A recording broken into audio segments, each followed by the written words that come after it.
প্রচুর কুয়াশা পড়েছে, সব গাড়ি উল্টা দিকে ঢুকতেছে। কিন্তু আমার যে ক্যামেরা দাম তো আপনার হচ্ছে 40-42 হাজার টাকা। এখন বাজে 8:30। প্রচুর কুয়াশা পড়েছে, গ্রামে যেভাবে কুয়াশা পড়ে ঠিক সেইভাবেই আমি হেডলাইট অন করে রেখেছি। কুয়াশার মধ্যে গাড়িগুলাই উল্টা ভাবে আসলে এগুলো হচ্ছে অ্যাক্সিডেন্ট একটা কারণ। সব গাড়ি উল্টা দিকে ঢুকতেছে, সাইড লেন দিয়ে যাই। বন্ধুরা, আমার সাথে আমার মেয়ে রয়েছে, ওর একটা পরীক্ষা আছে। তো পরীক্ষা সম্পন্ন হওয়ার পরে আমরা একটু ফরিদপুর যাব, আমাদের একটা ট্যুর প্ল্যান রয়েছে। তো 8:30 বাজলেও মনে হচ্ছে যে সকাল 5টা। এখন কুয়াশা, অন্ধকার, সূর্য দেখা নেই, প্রচুর কুয়াশা। ভিজুয়ালি আমি হয়তো 20 হাত পর্যন্ত ক্লিয়ার দেখতে পাচ্ছি। 10-15 বছরে এই ধরনের কুয়াশা খুব বেশি একটা দেখি নাই বললেই চলে আমার অভিজ্ঞতায়। আর বেশি শীত আমার আবার খুব বেশি একটা পছন্দ না, আমি শীতকে সার্ভাইভ করতে পারি না ওইভাবে।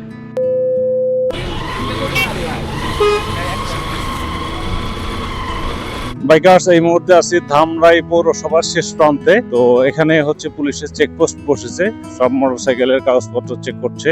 যেহেতু বর্তমানে বিভিন্ন ধরনের আইন শৃঙ্খলা অবনতি এবং হাতি হত্যাকাণ্ড বিষয়ে বাইকের উপরে খুব নজরদারি মনে হচ্ছে রোডে। আর আজকে একটা দুঃখজনক ঘটনা ঘটে গেছে, সেটা হচ্ছে ক্যামেরা সহ হেলমেটটা আজকে হারিয়ে গিয়েছিল, তাও আবার হচ্ছে ক্যান্টনমেন্ট এরিয়া থেকে। বিষয়টা একটু আপনাদের সাথে শেয়ার করি।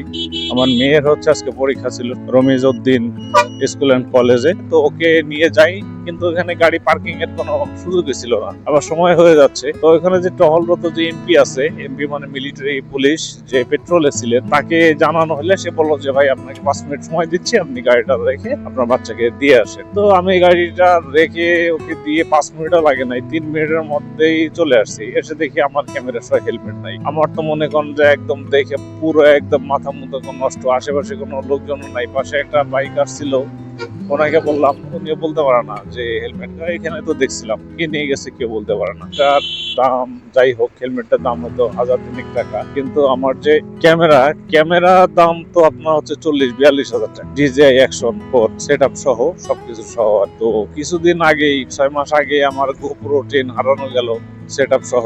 অনেক কষ্ট করে এই সেট আপটা কিনছি। তো হঠাৎ করে এই যে হেলমেট না দেখে আমার মনে করেন যে পুরো শরীর একদম ঘাম দিয়ে জ্বর উঠে গেছে। আবার ওদিক দিয়ে মেয়ের টেনশন, মেয়ে পৌঁছাইতে পারলো কিনা, সব মিলিয়ে আমি খুবই ফ্রাস্ট্রেটেড। এখন সামনে যাব, তো সামনে যেতেও দিচ্ছে না হেলমেট ছাড়া। ওই এক্সট্রা হেলমেট ছিল, ওইটা মাথায় দিয়ে একটা ক্যান্টিনের সামনে রেখে ওনাকে একটু রিকোয়েস্ট করে রেখে আসলাম। রেখে এসে তো আমি হেলমেট খোঁজার জন্য হচ্ছে সার্চ করতেছি, সব জায়গায় খুঁজতেছি। ওখানে যে এমপি চেক পোস্ট আছে, যে ভাই আমার হেলমেট পাচ্ছি না, আপনাদের সুরক্ষিত জায়গা থেকে আমার হেলমেটের সাথে ক্যামেরা ছিল। তারপর বললো যে এই গাড়ি রাখছেন কেন? আমি বললাম যে এখানে তো অনেকেই গাড়ি রাখছে, আমি যে একা রাখছি বিষয়টা তো এমন না, এখানে তো অনেকেই গাড়ি রাখছে। দেখেন স্টিল নাও এখনো প্রায় 10-15টা গাড়ি আছে। বলেই গেলাম, আপনাদের যেখানে পেট্রোল ছিল তাকে বলেই গেছে, এবং সে বলছে যে 5 মিনিট সময় দিবে। তারপরে আমার হেলমেটটা হারানো গেল। পরে উনি আমাকে বলতেছেন যে এদিকে আসেন। গেলাম, পরে দেখি একটা জায়গায় প্রায় 15-20টা হেলমেট স্তূপ করে রাখা হয়েছে।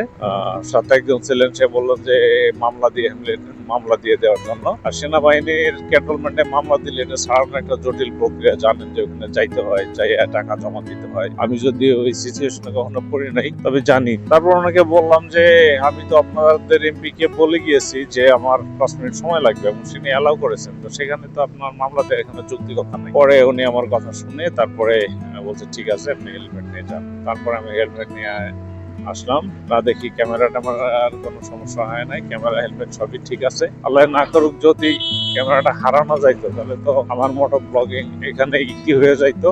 একবার হয়েছে, দ্বিতীয়বার সেট আপ কিনছি। এনিওয়ে, এই হচ্ছে হিস্ট্রি। তো অবশেষে হেলমেটটা পেয়েছি, পেয়ে তারপরে স্বাভাবিক হয়েছি। এখন যাচ্ছি হচ্ছে ফরিদপুরে।